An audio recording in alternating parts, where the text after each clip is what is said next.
ليه اختار المهندس زكي عبد الله؟ هو اولا راجل محترم، زعيم العمل الخدمي التطوعي، راجل يحب الخير للجميع، له بصمه وله اعمال كثيره في كل مناطقنا، في منشيه ناصر، في الجماليه، في المسكي، في باب الشعريه.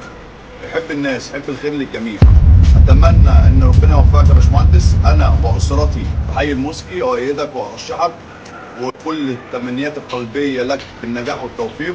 اخي وصديقي دكتور مهندس زكي عبد الله، معالي النائب. عايزين نسالك كده، بتأيدي مين ان شاء الله في مجلس الشعب؟ زكي عبد الله. باشمهندس زكي عبد الله.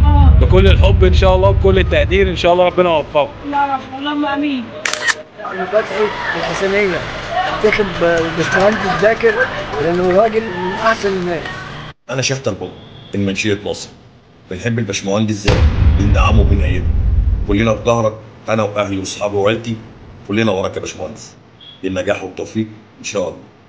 اسمي عمر علي من شارع الحنفيه من منشيه ناصر، وبنحب المهندس زكي عبد الله، وهننزل ننتخبه انا واهلي واصحابي وجيراني كلهم. والراجل ده بيقف مع الناس ويساعدهم، وعمل خدمات كتير للناس ويطور السلالم بتاع منشيه ناصر. انا رمزي حسون من الجماليه من خواص، انتخب المهندس زكي عبد الله. الراجل ده بقاله 25 سنه معانا، واقف جنب كبير وصغير.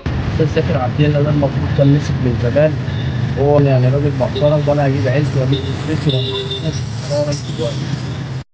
اسمه أسامة، خريج الجامعة القاهرة كلية تجارة، بقيت زكي عبد الله بالتوفيق إن شاء الله. أنا رضوى هشام، طالبة في كلية نظم ومعلومات، وبأيد المهندس زكي عبد الله وبالتوفيق إن شاء الله.